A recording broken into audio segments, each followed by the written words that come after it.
and welcome. You're watching the morning news here on CNN News 18. I'm Sakshi Singh Latoria, bringing you all the latest developments from in and around the world. Starting right off with the state of Karnataka, after much deliberation, Siddaramaiah has been chosen to be the next Chief Minister of Karnataka. But the headache for the Congress may not be over yet. There will be about 15 ministers who will take oath along with Siddaramaiah and DK Shivkumar. But balancing power and ensuring all castes and communities are represented may not be that easy. Top Congress sources have told CNN News 18 that Rahul Gandhi has told Party President Kharge that Muslims, SC, ST and women who had voted in huge numbers for the Congress may be represented. Moreover, the Congress also has to ensure that Lingayats and Muslims are given space.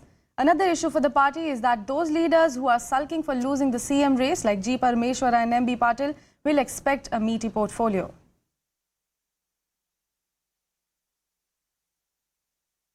Finally, the official announcement has been made, sir. Now in Congress, sir, what you say? All is well in now Congress party. What has happened to Congress party? Everything is well. Everything will be well, is going to be well. But under your leadership, you have won 135, and now you are the deputy CM. Have you accepted it? See, we had made a one-line resolution that whatever the High Command will take a decision, we'll abide by it.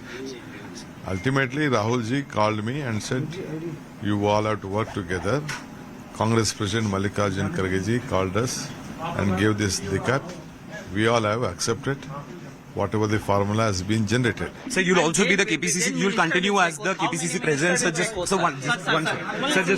you'll continue as the KPCC president, sir. Sir, just one comment on that, sir. Sir, one comment, a small comment. A tremendous majority that the people of Karnataka have given Congress. Is it a challenge now on how we run this team? A tremendous mandate, a great challenge for us now. People's expectations are high. The corrupt rule has been thrown out, and it becomes the responsibility of the Congress party, all legislators, that we join hands together and give a good governance, people-friendly government, development-oriented government. Who knows how many deputy chief ministers are being? Why they are gossiping? For what reason? One has to have patience and try to know what happens. Only then I can comment. But do you think that should be the ideal way? Have at least 4 deputy chief ministers to give No, it depends. It depends on the situation. I have been in many governments. Ultimately, everybody knows that everybody cannot become a minister. So those who are ministers, their responsibility is to take everybody together, and nobody should feel that he's not a minister.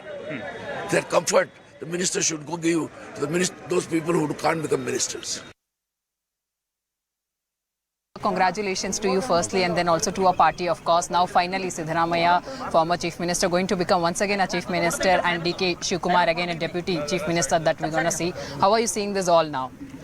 We are very glad, very happy that Karnataka has shown the path to the country that elections can be won with love and harmony. Elections could be won with brotherhood. And we can end the poisonous, sectarian, fundamentalist politics propagated by the BJP. So our leaders, Mr. Siddaramaiah and Mr. DK Shivkumar, are together taking charge of leading Karnataka to peace and prosperity. Congress leadership took 3 days, whereas BJP leadership took 11 days, 8 days to decide the Chief Minister of UP, to decide the Chief Minister of Uttarakhand. We have taken just 3 days. So after 5 days of brinkmanship and one-upmanship, finally Siddaramaiah and DK Shivkumar have agreed to this compromise formula put forth by the Congress High Command. So what does this compromise formula entail? We've been talking about this for the better part of the last week. Number one, Siddaramaiah will be the Chief Minister of Karnataka. There is no question of any changes there. He will be the numero uno in the Karnataka cabinet. DK Shivkumar will be his deputy, and this was an important one for DK, that he will be the only deputy chief minister. There will be no other deputy chief ministers in Karnataka. Also, that DK Shivkumar can and will continue as the KPCC president up until the next Lok Sabha elections in 2024 at the very least. And that again was one of the key concerns for DK Shivkumar. Also, there will be no rotational transfer of power. That was something that DK was insisting on. That was something that somehow the High Command was not able to convince Mr. Siddaramaiah of. And in a sense, it would have undermined his authority. So no rotational chief ministership, at least nothing that has been publicly conveyed as of now when the decision was made today. Now, the oath-taking ceremony is going to happen on Saturday, on the 20th of May. It's going to be at 12:30 at the Kantirava Stadium. We're given to understand that on Saturday, in all likelihood, it will only just be the Chief Minister and the Deputy Chief Minister who will take oath. The rest of the cabinet will be decided later.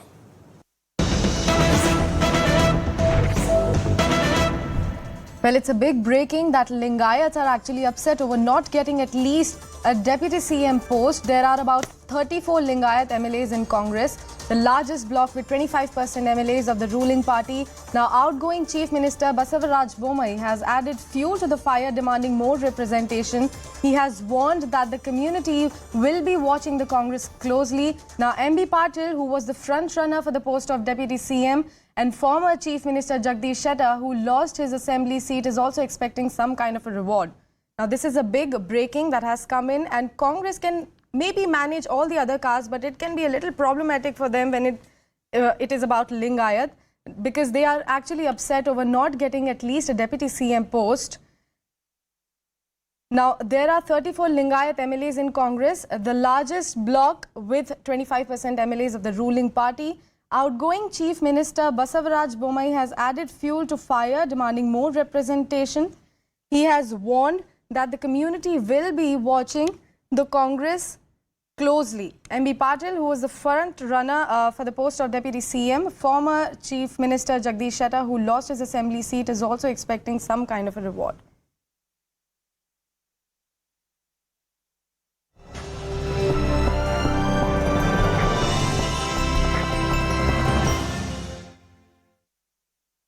It's a big moment for India. Prime Minister Narendra Modi will be in Japan's Hiroshima for today to May 21 for the Group of Seven, which is G7 summit.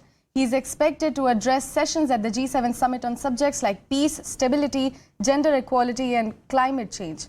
Remember, Japan, which is hosting the G7 this year, has invited India as the guest country. External Affairs Minister S. Jaishankar said that India has established a global reputation. Now, Foreign Secretary Vinay Quatra said that India's participation in the G7 summit signals increasing recognition that New Delhi should be a part of any serious effort to resolve global challenges. Now, Prime Minister Modi is scheduled to have over 40 engagements with over 24 world leaders as well as bilateral meetings. The G7 countries totally represent almost 47% of the global GDP and 10% of the world's population. I am in Hiroshima, where the G7 Hiroshima summit will be taking place, and India has been invited for the outreach session. There are 3 outreach sessions where Prime Minister Narendra Modi will be a participant. So what is on Prime Minister's agenda? With me is Indian Ambassador to Japan. Ambassador George, really appreciate your time on a bright day, and the weather is quite pleasant here. Thank you very much. We look forward to the visit of Honorable Prime Minister to Hiroshima tomorrow. As you are aware, in March, Prime Minister of Japan, Mr. Kishida, had visited India, met our Prime Minister and personally invited him to come to Hiroshima summit. And the invitation has been accepted, and he is coming here tomorrow. We look forward to the visit. Particularly the significance of Hiroshima in the backdrop of an ongoing conflict between Russia and Ukraine. You have an aggressive China and also the tensions in North Korea. Do you think the G7 countries will be able to send that important message of nuclear disarmament? India always stands for peace. As you are aware, our position on Russia-Ukraine issue has been well articulated by our leadership in the past on many occasions, including at the UN Security Council when we were a member of the UN Security Council. So India always stands for peace. Prime Minister has made it very clear that this is an era of peace and not of war. That continues to be our position. India has said, yes, you rightly said, and that has been included in the statement that was issued also, that this is an era of peace. That is why, perhaps, the unveiling of the Gandhi bust becomes important. Gandhi being established in Hiroshima. Gandhi is a symbol of peace. In fact, United Nations unanimously adopted October 2nd as the International Day of Non-Violence. So the presence of Gandhi in Hiroshima is a very important development and is a contribution of India to the peace in the world. Let's talk about Hiroshima and the significance of powerful nations meeting in Hiroshima and 8 countries, including India, being invited. India being seen as the representative of Global South. See, India is a very important partner in today when it comes to peace and stability and also prosperity. If you look at it, India is the largest populated country in the world. We are 1/6 of the total population of the world. It is the 5th largest economy in the world. It has one of the largest youth population in the world. So India is a country which is being recognized as an important partner by all across the globe, including the G7 countries. So our participation in this important summit is very important. We look forward to a very successful summit participation by India in coming days. Now, CNN News 18's Marish Shakil spoke to 70-year-old Midori Koyama, who is a resident of Hiroshima, on the significance of Gandhi bust in Hiroshima. Let's listen in. The Hiroshima Peace Memorial Park has been barricaded because the G7 leaders will be moving around in that park. You can see massive police presence there. With me, someone who is a resident of Hiroshima here. Midori Koyama is 70 years old, and and we are standing in front of what stands as a living testimony of the destruction of war. I think that memorial park, this statue is like for people remember the terrible war, and we don't want to make the world destroy again. We hope worldwide peace.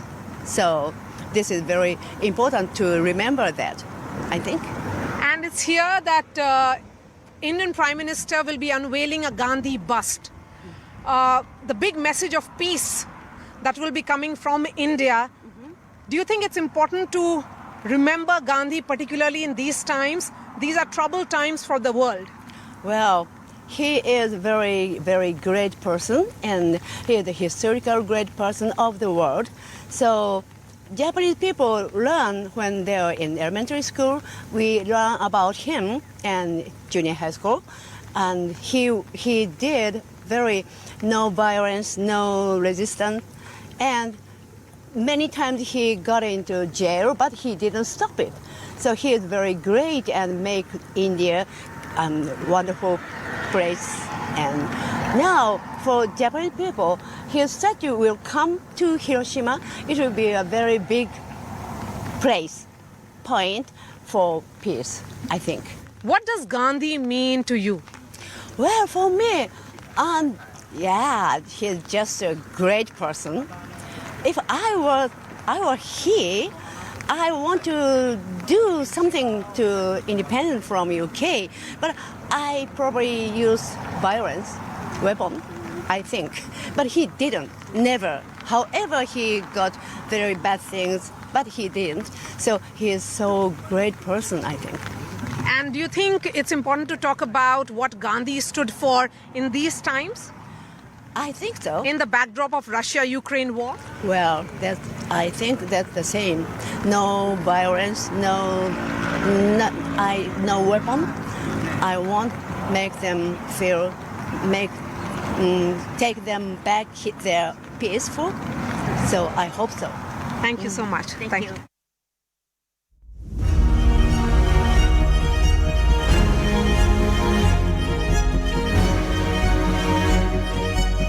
The Honorable Chief Minister took a call because she is the administrative head of her state and she knows best what is best for her state.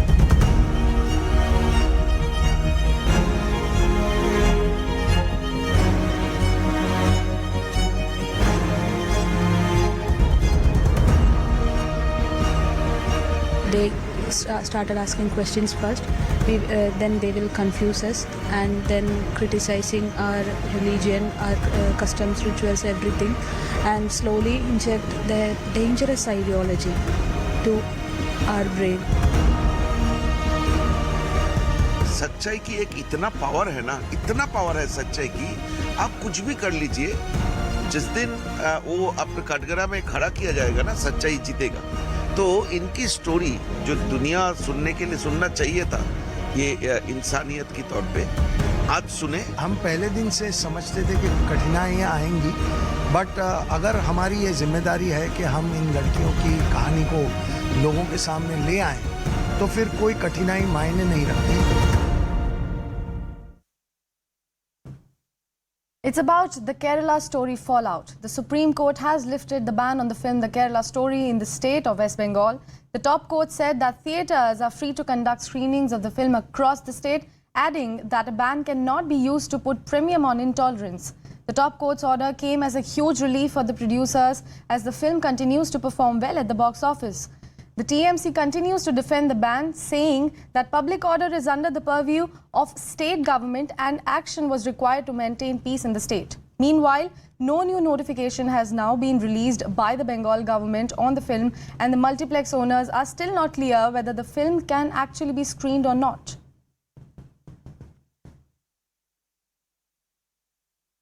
নিশ্চয়ই রাজ্য সরকারের কাছে কিছু intelligence রয়েছিল বলে রাজ্য সরকার করেছে, এটা মাত্র দলের বিষয় নয়।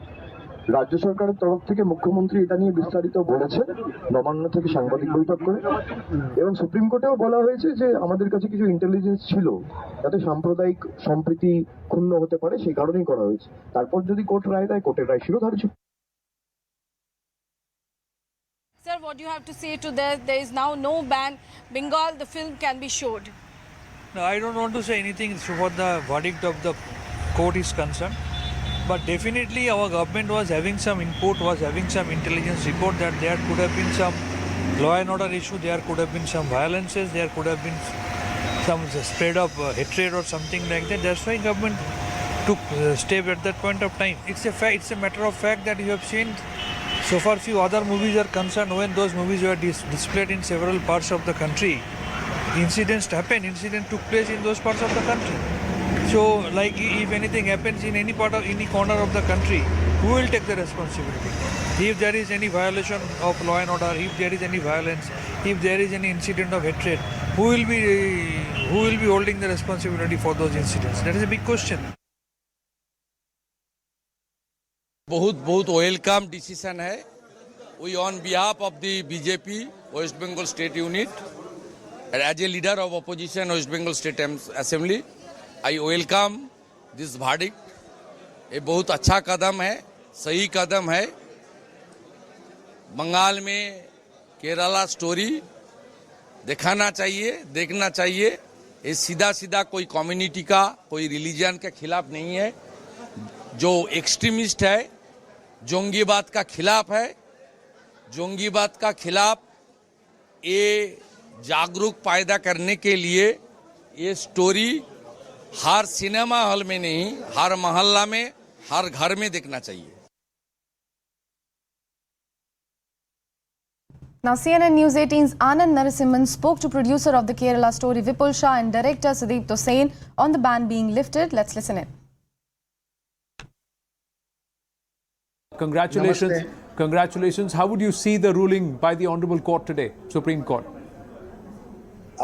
It's a great ruling. It's a landmark judgment according to me.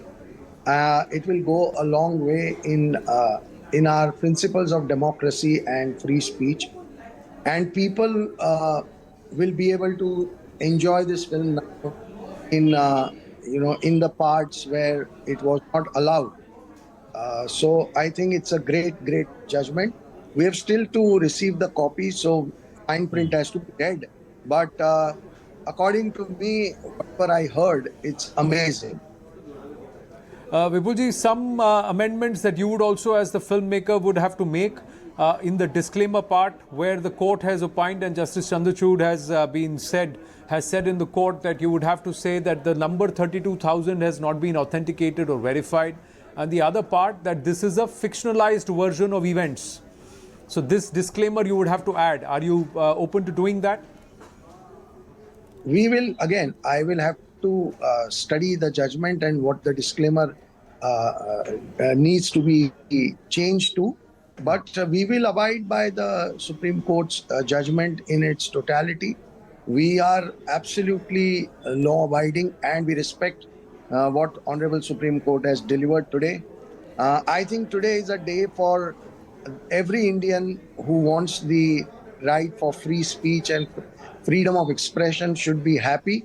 We are really, really grateful. You say the freedom of speech, but freedom of speech also comes with certain restrictions and responsibility. So let me ask you, this whole fight has been, our argument has been based around this 32,000 number. Do you believe that that could have been avoided? Was it a tad irresponsible to go big with this 32,000 number? Anand, let the judgment come in my hand. I want to talk about this 32,000 number in detail, but maybe today is not the right day. We don't want to say anything which might contravene, with the judgment itself. One of the charges that has been levied in court is vilification of a particular community.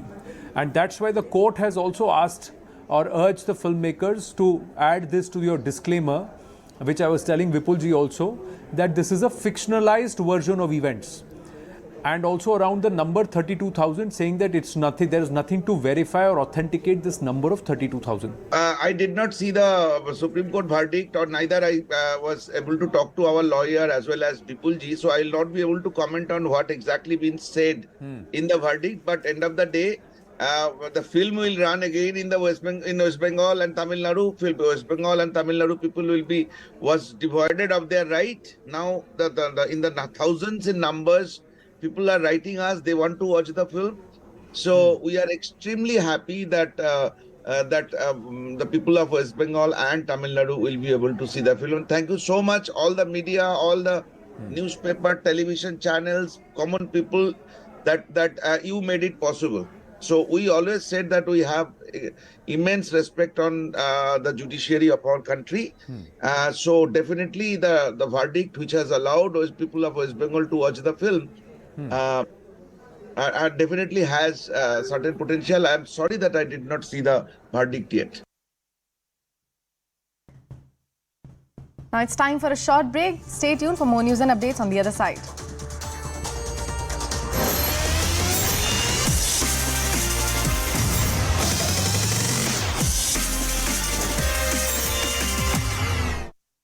I heard you. The question that's being asked is, the party was openly campaigning for this private movie. Why are you campaigning for a private movie, number one? 3 states, BJP ruled states, made it tax-free. Why? And the most important question is that in Kerala, the supposed Kerala story in Kerala, this movie is not a hit. Nobody is watching this movie in Kerala. Now on the issue of the fallacy, I would like to put forth the fact that the word love jihad was not devised by any person or any person related to BJP or Sangh Parivar. Madam, on 9th of December 2009, Kerala High Court in the Shah Jahan versus State of Kerala case on point number 16 had said that there seems to be an program going on like Romeo Jihad and Love Jihad by a section of Muslims. I think the Kerala High Court is having much better authority than what the government of West Bengal thinks. Moreover this, Kerala STF has submitted a report of approximately 5,000 cases in the Kerala court. And it said that these are the normal, usual cases of love affairs. These are being as per the design of SIMI in 1995, Student for Islamic Movement of India, which is now a banned organization, and as per people like you, it was a cultural organization. There was a systematic design to allure the low, middle class and upper middle class girls of Hindu and Christian communities. Even the Archbishop has also said like this. And over and above, the Chief Minister of Kerala, Mr. V.S. Achyutanandan, has said that this thing are going in such a pace that Kerala may become a Muslim majority state in 20 years. He was a Chief Minister of Kerala from Communist Party of India. And madam, if a Chief Minister is saying that it may convert in 20 years, 30,000 would have been a very meager figure. 32,000 में नहीं convert हो रहा होगा. Chief Minister of a state concerned is having much authority than any other regional party chief minister sitting on the others. Precisely. That is what I'm saying. That the chief minister of the state gets to decide that. Tax. Please continue. That's why I'm saying that you are saying fallacy. So I have said Chief Minister of Kerala of Congress Party Oman Chandni has also said. The state special task force of Kerala police has said. The High Court of...